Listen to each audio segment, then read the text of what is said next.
When you need a lawyer, how do you find the right one? Contact the Chicago Bar Association. Whether you've been injured or need a will prepared, whether you're buying a home or starting a business, having the right lawyer is essential. The Chicago Bar Association have lawyers who practice in most areas of law and speak a variety of languages.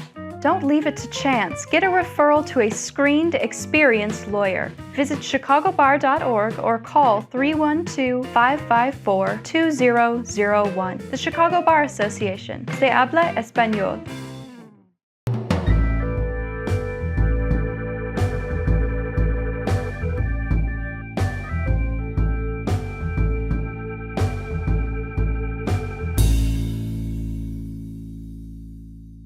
Welcome to You and the Law, a Chicago Bar Association production that provides information on various legal and policy matters of public interest. I'm Mike Alkaraki, a partner at Leahy, Hoste, Alkaraki, where I represent plaintiffs in cases of personal injury, medical negligence, and wrongful death.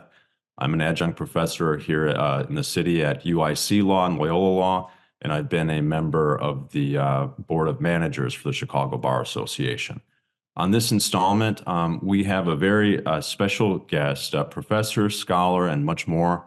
Tom Ginsburg is here to discuss the World Court case brought by South Africa against Israel related to allegations of genocide and genocidal intent with respect to Israel's conduct in Gaza toward Palestinians. And before we get started, I'd like to make a few preliminary notes that I think will get us oriented for today's discussion. And they're really in some ways about saying thanks to Professor Ginsburg, who is now here for the third time on this show. And I never thought that I'd have like something approximating a regular guest, but we at the CBA appreciate your assistance over really the last year, because we got started in May of 2023. We did a show related to a couple publications you did with your colleague, Professor Aziz Huq, related to domestic issues of constitutional democracy. We've since done a speech program, and you've been involved in a variety of capacities with the local bars. And I want to say, thanks to you for that, for your generosity, and also because in many ways, I think you're the right person. Not that there is just one person, but you're someone who I think, through your generosity and your scholarship, can offer a lot of insight to some of the problems difficulties and challenges that we're facing and what we're talking about today. And third, I'd like to just make a note on the rule of law, which I think is a theme that flows throughout your work, including what I have with me here, one of your many publications, Democracies and International Law, which is a very helpful resource for me as I try to become more familiar with the issues we're going to be talking about today. So I really appreciate your work, your generosity, your willingness to talk to us about this, very important topic that is in some ways not discussed enough. So thank you for being here. Most sincerely appreciated. My pleasure, Michael. It's always good to talk to you.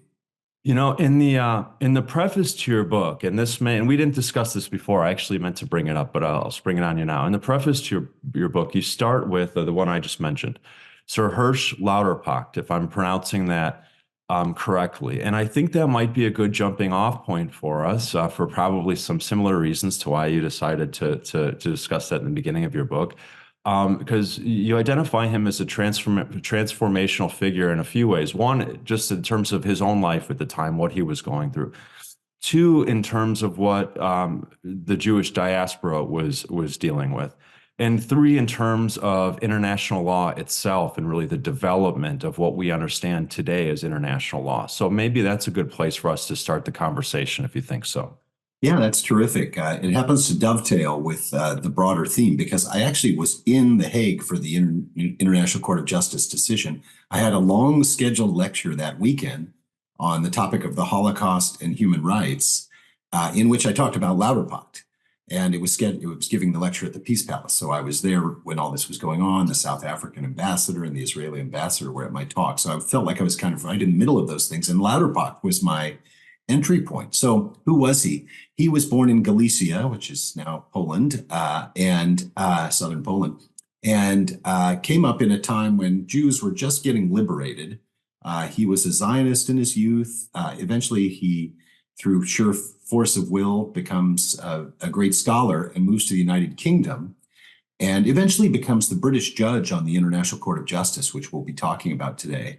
But what's so interesting about him, and actually a whole generation of Jewish lawyers around that time, is that they were really foundational for the transformation of international law to accept the idea of universal human rights.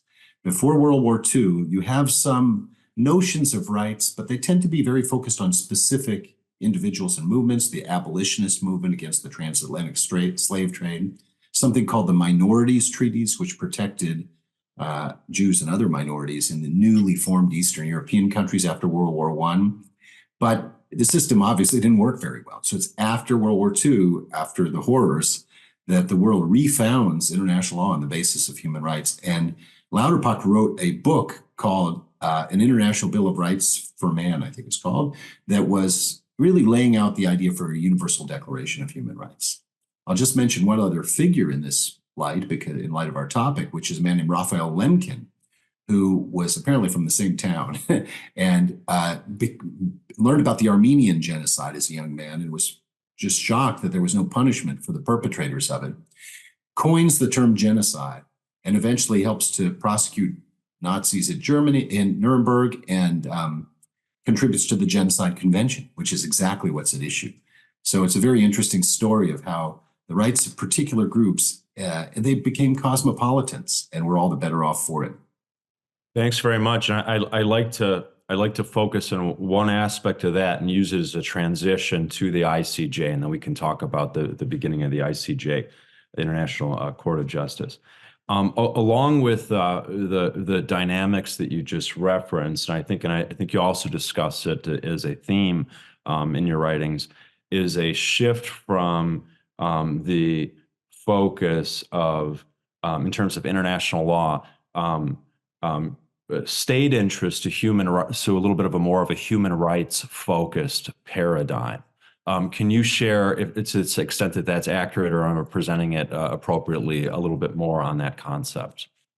Right. Of course, international law, as we know it, really emerges in, Europe. Most people trace it back to the Treaty of Westphalia in 1648, when you have the idea of individual nation states, which are sovereign equals. And so that idea that every state is sovereign, it gets to determine its own internal affairs, its way of government, and should stay out of each other's affairs. That was the basis for peace in the next 3 centuries, of course, very warlike 3 centuries. But, that's sort of the origin of international law. It's law among states. Now, with this idea that the human being should be the purpose of this system, or should have some interest in the system, should have rights on the international plane. As I said, it's a very radical idea. And the United Nations Charter grapples with both of these things. And it's what my former colleague Cass Sunstein called an incompletely theorized agreement, by which he meant that it has like 2 competing ideas. It says the United Nations is supposed to work for human rights, that all states have to cooperate together to advance human rights. But it also says that there's no interference in the internal affairs of states. States have a right to territorial integrity. And so it's got both the sovereign interests and then the individual interests. And this seems, and I don't want to go too far afield here or be too vague, but it seems like you've mentioned a little bit of the tension between when we talk about sort of a liberal sort of political philosophical angle versus running into sort of state interests, personal interests, and realism sort of internationally, if that makes sense. I don't know if I've explained it very well. Yeah, certainly. I describe the UN system as what I call UN Charter Liberalism. So the basic idea is like, imagine a liberal society, you and I can do whatever we want, we just can't hurt each other. That's the idea. That's transposed to the level of states. You can be a communist state, you can be a Islamic republic. It's all okay. Just don't mess with your neighbors. That's kind of the idea there. But that idea is in tension with actual liberalism, where we want the individual in every state to thrive, and that's just the world we live in. There's a tension among the two. Right. Now, Lauterpacht, by the way, was disappointed in the UN Charter and the Universal Declaration of Human Rights, which comes out in 1948, because it didn't have a mechanism for enforcement that individuals could access. So he thought it was quite incomplete. He was upset with that. So in spirit, it embraces the idea of the primacy of individual dignity, or the core tenets of liberalism, but there was not a practical enforcement mechanism, he felt. Is that Yeah, that's right. That's fair. And it segues very nicely into what is the International Court of Justice, because Sure. the International Court of Justice is the principal judicial organ of the United Nations, but its jurisdiction does not extend to individuals suffering human rights violations. The Right. only entities that have access to that court are states. So that, this dispute that we were talking about was brought by South Africa. I can explain why they had Israel was subject to jurisdiction, but basically state to state court. There is but some exception, which is relevant to the Israel-Palestine conflict, called advisory opinions, where certain UN organs can ask the court for a declaration of what the law is, but those aren't technically binding on anybody. They're just supposed to kind of exercise suasion. Right. And we could spend a lot more time kind of setting up the case in the ICJ. But for time purposes, because we're probably about 1/3 through, maybe if you could provide us very brief background on the beginning of the ICJ, and then we can jump right into the case, the allegations, the decision, the evidence. Sure. The ICJ is set up, in 1945. There's this, with the UN Charter, there's something called a statute of the ICJ, which all UN members are party to. So it's technically a separate treaty. It's really very integrated with the United Nations system. And as I say, it was a court for states. It has some very important early decisions, including, some that come out of Israel and Palestine. And now is actually at one of its most active points. There's a lot of kinds of disputes. They tend to be like border disputes, maritime disputes, but we also see that when conflict is erupting, states will go to the ICJ mainly as a way of kind of raising awareness of their issue. So Libya was a frequent complainant against the United States. Iran and the US have a whole bunch of cases with each other. No one really thinks that the ICJ is going to stop the conflict between Iran and the United States, but they do have international legal claims against each other, and it's a place for working those out. Sure. So let's talk about South Africa's application now. We'll delve into it, and you can approach this however you'd like. I'm sure you got plenty. You don't need any more questions from me. Jump right into it. Yeah, let me explain. So the first question is, why does South Africa? How can they bring Israel to the court? All states that are party to the treaty, to the ICJ statute, agree to be subject to jurisdiction if there is an agreement with the other state to come to the court. And that could arise in an ad hoc way. Suppose you and I represent, United States and Mexico, and we have a border dispute we can't resolve. We could send the case to the ICJ. So that looks a lot like arbitration. Right. But then the other mechanism is a little also like arbitration, where you have a treaty that itself says any disputes will be resolved by the ICJ. Right. And that's, in fact, the source of jurisdiction in this case. And so both Israel and South Africa have signed the Genocide Convention, a convention which requires states to criminalize genocide, punish it, prosecute, or extradite people who are guilty of violating it, refrain from inciting genocide, and etc. And one article of that, Article 9, which the United States reserved. The United States did not sign that article, so we couldn't be called before the ICJ. But Israel did agree to that, so they could be called before the ICJ. Mm-hmm. Now, South Africa is representing, their position is that any state that is a party to the Genocide Convention has the right to bring the case, even if they're not themselves the victim of the genocide. And that's well established. There's another genocide case going on now, the Gambia against Myanmar. And, Gambia, if those of you know geography, couldn't be any further from Myanmar, but they are representing, most people think they're being paid by the Saudis to bring this case. And under the treaty, they're able to do that. Mm-hmm. I guess the next thing I should say is, what was South Africa asking for? And that is provisional measures, which we would know as something like injunctive relief. And the court is often called on to issue provisional measures when there's some immediate interest that is, and standards basically like our domestic law. You have to show that there's kind of irreparable harm that would occur, prima facie case and such. Can I step in for just a moment to ask a question there? Sorry, got a siren going by, but so to me, and you kind of made this reference, I kind of envision procedurally the application for provisional measures to be something like, and perhaps you even use this word, but something like an injunction, where you have a party coming to the court as an authority saying, essentially, we have a big deal here and we need someone to step in, even if we can't sort it out immediately or make determinations of facts completely. This is why we have this infrastructure in place. So let's get involved in a way that, frankly, makes never again mean what we want it to mean in some way. Yeah, that's exactly right. And then what they're looking for is an order from the court for the other party to take the respondent to take certain actions. And, in theory, those provisional measures could be enforced by the Security Council. That's the enforcement mechanism. That has never happened. Mm-hmm. And that's oftentimes, the UN Security Council is what you're referring to. Correct. So once a provisional measures are ordered, they are sent under Article 41 of the ICJ statute to the UN Security Council, and the Security Council will think about what to do with them. The UN Security Council basically doesn't get involved in this. It would have to be a true pariah state where China, Russia, and the United States all dislike them and such. And so you're not going to see that for sure.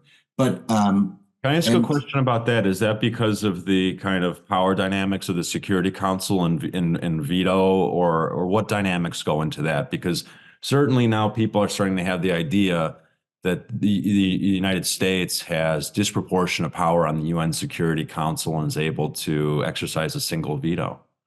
Well, it's true, we do, but I wouldn't call that disproportionate because it's shared with Britain, France, China, and Russia. There's a whole separate discussion about how can these 5 nations, which won World War II, have a permanent, veto power, and countries like India, Japan, and Brazil think that it should be expanded. But if you think about it sort of theoretically, the more states that get vetoes, the less the Security Council is going to be able to do anything because it can only act when there's a common interest. So I'm not sure that's good, but anyway, it is what it is. It's not going to be Understood. Thank you. So let's, if we can, let's move to the core allegations that South Africa has made in its application in The Hague.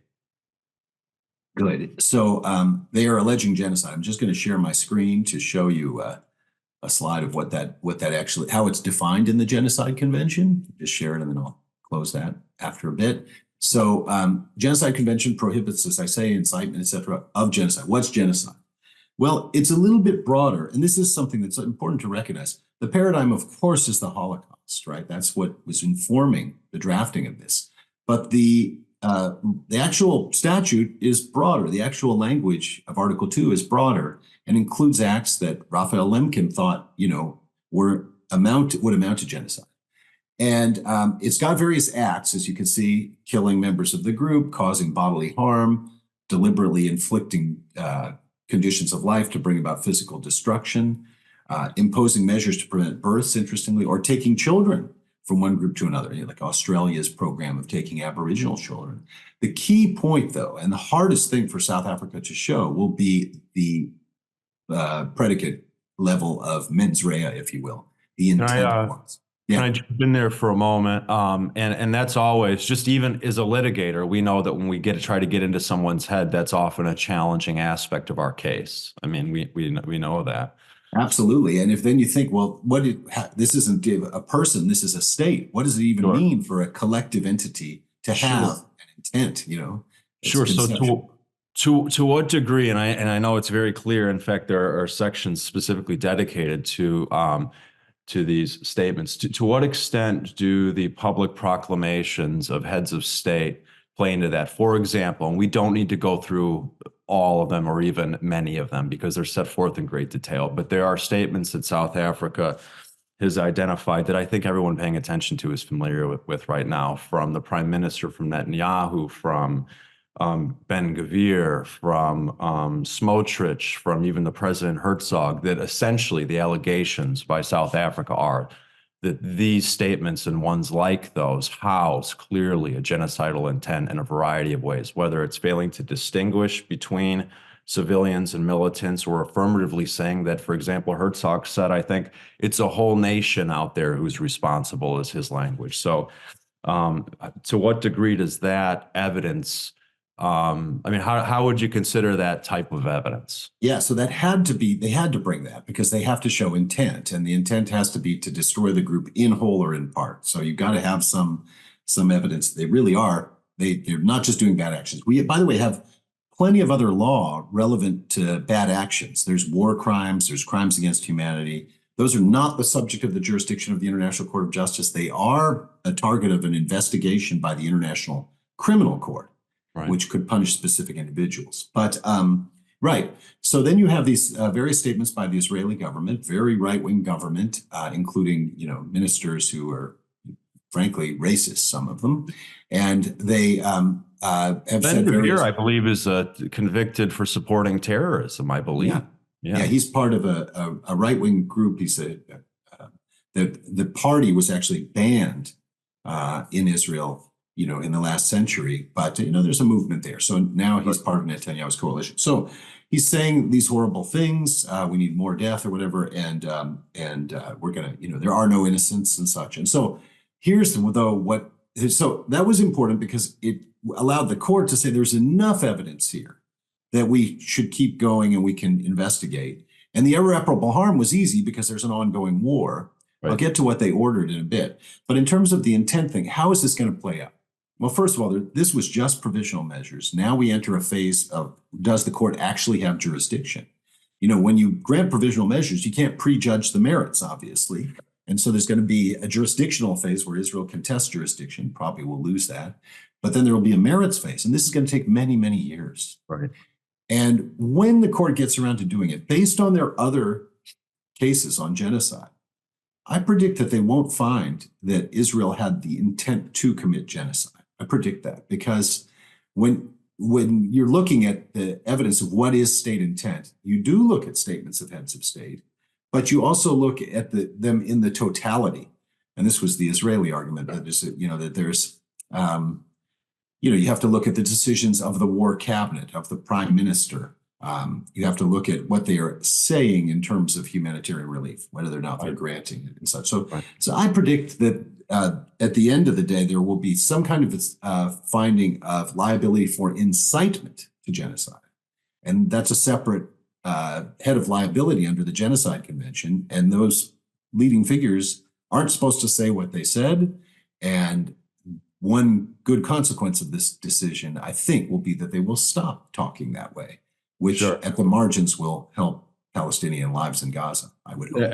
Absolutely. I mean, certainly some of this is just the way we conceptualize our relations, internationally and with each other as people. I mean, I think that's embedded, in this. I want to briefly reference a couple of the factual matters and then move to the import of the decision, because the decision, obviously, in fact, I emailed you the day of the decision and didn't know you were in The Hague, and you responded with that. So that was really incredible. And I, again, appreciate just another example of what you bring to the table here. In addition to the mens rea or the mental state, there are also the factual allegations. We don't have to go through all of them. They're in great detail in the application. But in very general terms, they in the South Africa's petition, they include indiscriminate bombings of civilians, including even allegations of targeting civilian infrastructure, bombing hospitals, schools, mosques, cultural centers, is really when you start getting into destruction of culture and the idea, conception of a type of people.